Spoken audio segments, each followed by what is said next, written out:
जय हिंद दोस्तों, साइंस वाले भैया में आपका बहुत बहुत स्वागत है। आशा करते हैं कि आप सभी कुशल मंगल होंगे। इसी आशा और विश्वास के साथ जो आज का सेशन है वो स्टार्ट करते हैं। तो आज का सेशन में वो सब कुछ होगा जो पार्शियल फ्रैक्शन से रिलेटेड इंटीग्रेशन में बता रहा था। तो आज का जो सेशन होगा उसमें हम लोग क्या करेंगे कि पार्शियल फ्रैक्शन का जो क्वेश्चन होगा और उसमें सब्स्टिट्यूशन कैसे अप्लाई करके उस क्वेश्चन को ईजी तरीके में बनाएंगे उसको देखेंगे। ठीक है, तो चलिए आज का सेशन स्टार्ट करते हैं। तो आज का जो क्वेश्चन नंबर फर्स्ट होगा हमारा वो integration 2x whole divided by x square plus 1 into x square plus 3 का dx होगा। देखो ये तो पहला चीज़ है कि ये प्रॉपर होगा ही होगा, प्रॉपर रेशन फंक्शन होगा। साथ में अब हम लोग क्या करेंगे, यहाँ पे पुट करेंगे, लिखेंगे put z equal to x square. ठीक है, आपको पता है सब्स्टिट्यूशन में जिसको आप पुट करते हैं उसी को हम लोग डिफ्रेंशिएट करते हैं, इसको इक्वेशन 1 लेते हैं। ठीक है, तो dz बाई dx आपका हो जाएगा 2x। ठीक है, फिर आपने क्या किया, dz बाई dx को आप ऐसे भी लिख सकते हैं, इस पार्ट को ले आइए, 2x इक्वल टू dx लिख दीजिएगा। ठीक है, इसको ऐसे लिख दीजिएगा। अब इसके बाद आप क्या कर सकते हैं, तो क्वेश्चन में आइए। क्वेश्चन में आइएगा तो देखिए क्वेश्चन में हमारे पास क्या है कि इंटीग्रेशन है 2x से 2x हो गया बाई एक्स स्क्वायर को आपने z माना, z प्लस 1, और फिर आपने एक्स स्क्वायर मिला आपको तो z प्लस 3 हो गया। अब यहाँ पे dx है, dx के जगह पे आप लिखेंगे dz बाई 2x कैंसिल हो जाएगा। अब आपका जो क्वेश्चन बना वो बना 1 बाई z प्लस 1 और z प्लस 3 dz। देखो अब ये बन गया ना पार्शियल के टर्म में। अब पार्शियल के टर्म में बना तो लिखिएगा let 1 by z plus 1 and z plus 3 equal to a by, इसके लिए लिखेंगे z प्लस 1 प्लस b, इसके लिए लिखेंगे z प्लस 3। ठीक है, तो हो जाएगा 1 equal to z plus 3 into a, ये इसके साथ क्रॉस मल्टीप्लाई कर जाएगा, प्लस इसके साथ ये क्रॉस मल्टीप्लाई करेगा z plus 1 and b into b।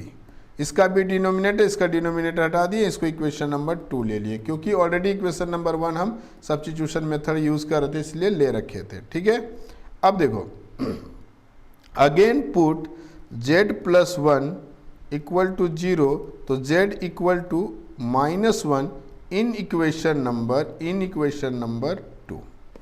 ठीक है, मैंने इससे पहले ही बताया था कि आप z का डिनोमिनेटर से हम काम कर रहे हैं, तो इसका वैल्यू किसका निकलने वाला है, जो a का निकले, क्योंकि a का डिनोमिनेटर हम काम कर रहे हैं, है ना। तो देखिए, तो जो वैल्यू है 1 का 1 रहने दीजिए, z के जगह पे क्या पुट कीजिएगा, -1 पुट कीजिएगा, -1 प्लस 3 a हो जाएगा, प्लस अब यहाँ पे z के जगह पे -1 प्लस 1 और b। ठीक है, तो देखिए ये टर्म 0 हो जाएगा, यहाँ बचेगा a equal to 1 equal to -1 plus 3 कितना हो जाएगा, तो सर 2a हो जाएगा। तो 1 बाई 2 इक्वल टू किसका वैल्यू हो जाएगा, a का वैल्यू हो जाएगा। ठीक है, तो देखो a का वैल्यू निकल गया। अगेन मैं बात करूं तो b का डिनोमिनेटर क्या है, तो z प्लस 3 है ना। तो लिखेंगे put z plus 3 equal to z plus 3 equal to 0, तो z equal to -3 in equation number 2। किस इक्वेशन की बात करेंगे, तो इक्वेशन नंबर हम लोग 2 की बात करेंगे। तो चलिए यहाँ पे पुट करते हैं, 1 का तो 1 था लेफ्ट साइड में, इसके जगह पे हम लोग -1 पुट किए थे ना, तो अब हम लोग पुट कर देंगे क्या, -3 plus 3 a plus b -3 plus 1 b। ठीक है, अब तो b a को तो ऑब्वियस है, वो तो उसको 0 होना ही होगा, तो बचेगा कौन, b का टर्म, तो a इक्वल ये हो गया 1, a हो गया 0 प्लस -2b हो गया, इसको ले जाइएगा तो b इक्वल टू हो जाएगा -1/2। तो किसका वैल्यू मिल गया आपको, b का वैल्यू मिल गया, a का वैल्यू पता था और फिर किसका वैल्यू मिल गया आपको, b का वैल्यू मिल गया। अब आइए क्वेश्चन, अकॉर्डिंग टू क्वेश्चन में हम लोग क्या क्या लिखे थे, देखिए a बाई z प्लस 1, तो a बाई z प्लस 1 का dz plus integration b by z plus z क्या था, z +3, यहाँ पे अब लिखिएगा z +3 का डी जेड। ठीक है, तो ए का वैल्यू क्या है आपके पास, ए का वैल्यू सर 1/2, देखो ए का वैल्यू यहाँ पे तो लिखिएगा क्या 1/2 बाहर कर दीजिएगा और हो जाएगा log z plus 1 plus b का वैल्यू क्या था तो माइनस था, तो ऐसा कीजिए ये प्लस माइनस क्या हो जाएगा तो सर माइनस हो जाएगा, उसको माइनस कर देते हैं डायरेक्ट और ये 1/2 बाहर हो जाएगा और log z plus 3 plus c हो जाएगा। अब 1/2 कॉमन ले सकते हैं आप, z का वैल्यू पुट कर सकते हैं, 1/2 कॉमन ले लीजिए, log अब z के जगह में लिख दीजिए x² plus 1 by x² plus 3 plus log c भी लिख सकते हैं और c भी लिख सकते हैं। तो इस तरह से आपका क्वेश्चन नंबर 1 कंप्लीट होता है। सब्स्टिट्यूशन मेथड में किस तरह से हम लोग पार्शियल यूज़ करेंगे देखिए। नेक्स्ट क्वेश्चन नंबर 2 का मैं बात करता हूँ। क्वेश्चन नंबर 2 में देख रहे हैं कि यहाँ पे cos x है, यहाँ sin x है और यहाँ भी sin x है। फिर से हम लोग यहाँ पे पुट कर देंगे, लिखेंगे put z equal to sine x।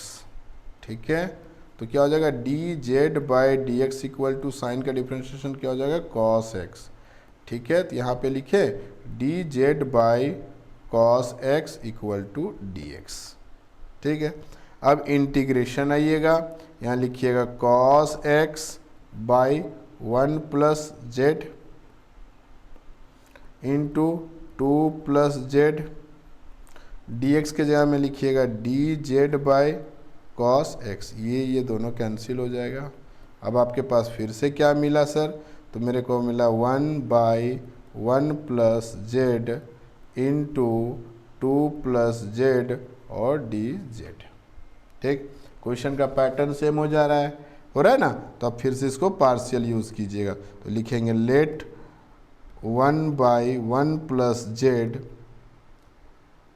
Into 2 plus z equal to a by 1 plus z plus b by 2 plus z. ठीक है, अब पॉजिटिव में किसी को इधर रखो कोई फर्क नहीं पड़ेगा। अब यहाँ पे लिखना put z equal to -1 in equation number, अच्छा इक्वेशन 1 भी डायरेक्ट नहीं करते हैं, इक्वेशन में बना देता हूँ। ठीक है, चलो तो ये हो जाएगा 1, ये हो जाएगा 2 plus z a plus 1 plus z b, ये हो गया आपका इक्वेशन नंबर 2। क्योंकि इक्वेशन नंबर 1 आप यहाँ भी मान सकते हैं, और नहीं मानिए तो कोई बात नहीं, ये आपका इक्वेशन नंबर 1 हो जाएगा। अब देखो z का क्या वैल्यू है डिनोमिनेटर में, z 1 प्लस जेड, तो क्या हो जाएगा z equal to put z equal to -1 in equation number first. तो देखो ये तो 1 था तो 1 हो जाएगा, यहाँ पे लिखेंगे -2 प्लस -1 और a तो a रह जाएगा, प्लस आपको मैं पहले बोला कि b का जो टर्म होगा, देखो b वाला जो यहाँ टर्म होगा वो कैसा हो जाएगा 0 हो जाएगा। क्यों, क्योंकि लिखेंगे 1 -1 b तो 0 हो गया कंप्लीट, तो यहाँ बचेगा 1 और ये प्लस माइनस 2 में 1 चला जाएगा 1, a तो a का वैल्यू कितना हो गया, तो सर a का वैल्यू 1 हो गया। ठीक है, इसी तरह से अगर हम लोग b का वैल्यू निकालेंगे तो क्या लिखेंगे, लेट देखो b का डिनोमिनेटर क्या है 2 प्लस जेड,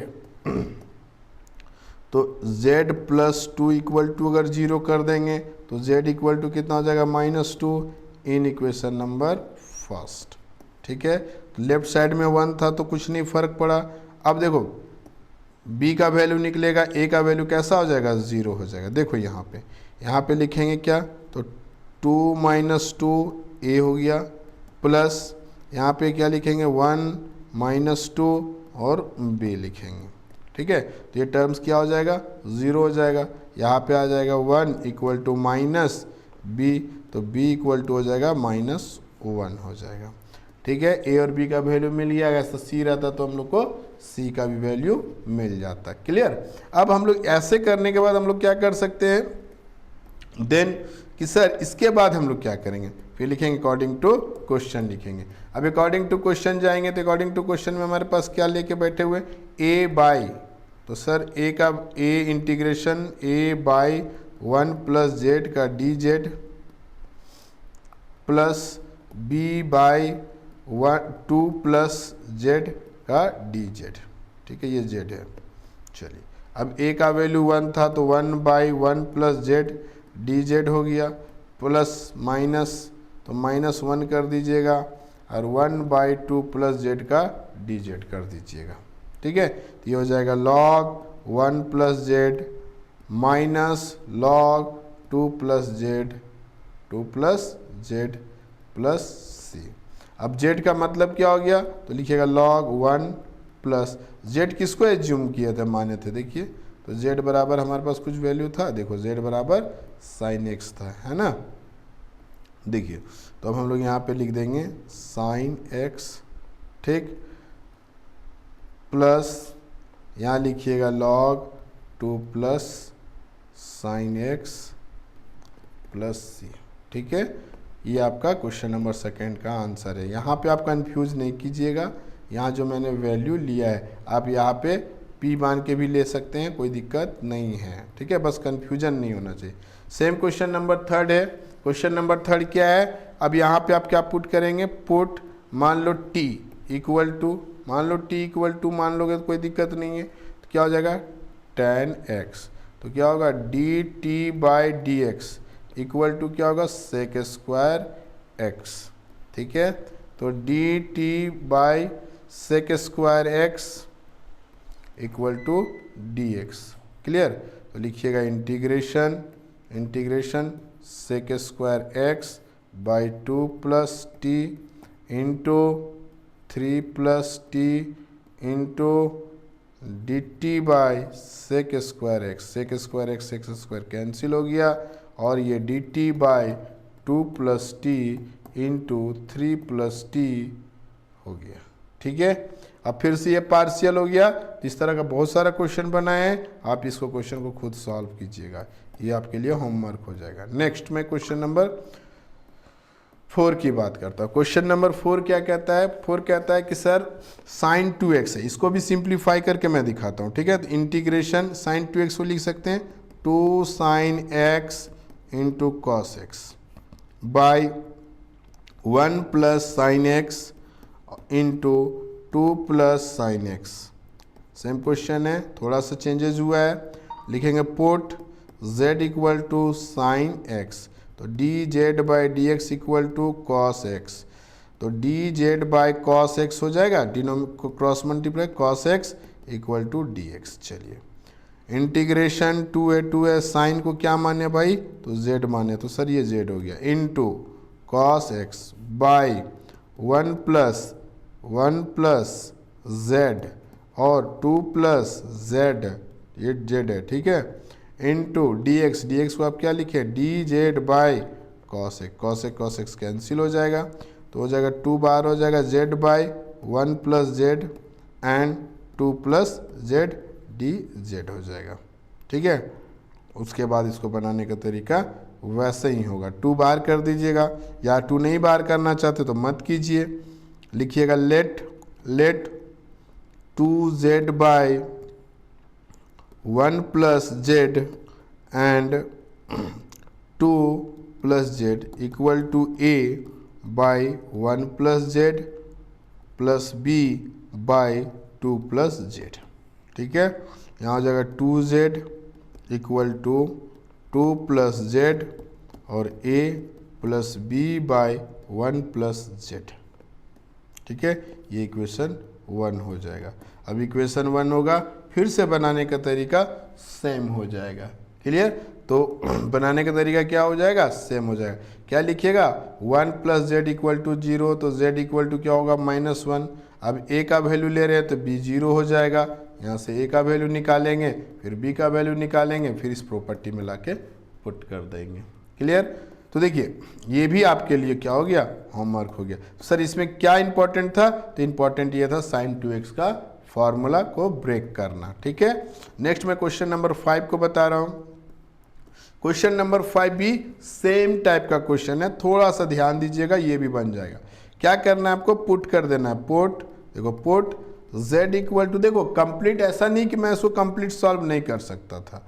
ठीक है, मैं जानबूझ के आपको छोड़ता हूँ। देखो कॉन्सेप्ट सीख गए, अगर 100% सॉल्यूशन मैं ही कर दूंगा तो आप क्या करेंगे, उसको बनाएंगे नहीं, सीखेंगे नहीं, बस देख लिए छोड़ दिए, वैसे नहीं करना है। ठीक है, आप उससे रिलेटेड क्वेश्चंस को बनाइए, तभी आपको समझ में आएगा।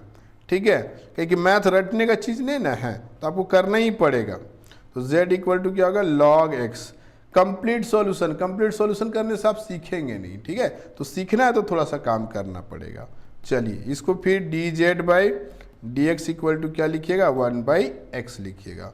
तो ये हो जाएगा x dz equal to d x. ये हो गया आपका dx का वैल्यू।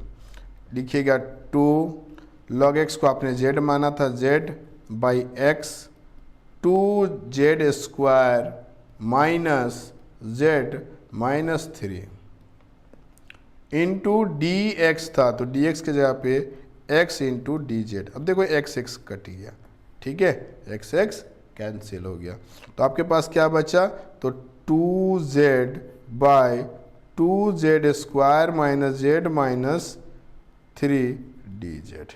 ठीक है, अब ऐसे क्वेश्चंस को हम लोग क्या करेंगे सर, तो ऐसे क्वेश्चन को क्या करेंगे, देखो ये मत सोचना कि ये 2 को कैंसिल कर देंगे, ये 2 कैंसिल नहीं होगा। तो सर नहीं होगा तो हम लोग क्या कर सकते हैं, तो हम लोग ये कर सकते हैं, सीधा सीधी बात, कि जो डिनोमिनेटर में है ना, ठीक है, उस बंदे को हम लोग क्या करेंगे, डिनोमिनेटर वाले बंदे को हम लोग कर देंगे, उसको फैक्टराइज कर देंगे, और फैक्टराइज करने के बाद हम लोग क्या करेंगे, उसको अलग अलग पार्ट में कर देंगे और पार्शियल में ले जाएंगे। ठीक है, तो अलग अलग पार्ट करके पार्शियल में ले जाएंगे तो क्वेश्चन इसी वे में सॉल्व हो जाएगा। आई होप कि ये चीज़ आपको समझ में आया होगा। ठीक है, तो बनाने का तरीका कुछ नहीं होगा, सिंपल फैक्टराइजेशन कर देंगे, वो पार्शियल में क्वेश्चन चला जाएगा। ठीक है, चलिए, तो ये क्वेश्चन भी आपके लिए होमवर्क हो जाएगा। इस तरह का क्वेश्चन आप बनाइए, प्रैक्टिस कीजिए। इसमें और भी टाइप्स के क्वेश्चन है, 2 टाइप का क्वेश्चन है, तो नेक्स्ट क्लास में वो 2 टाइप का क्वेश्चन को मैं बता के आपको समझाने का कोशिश करूँगा। Thank you.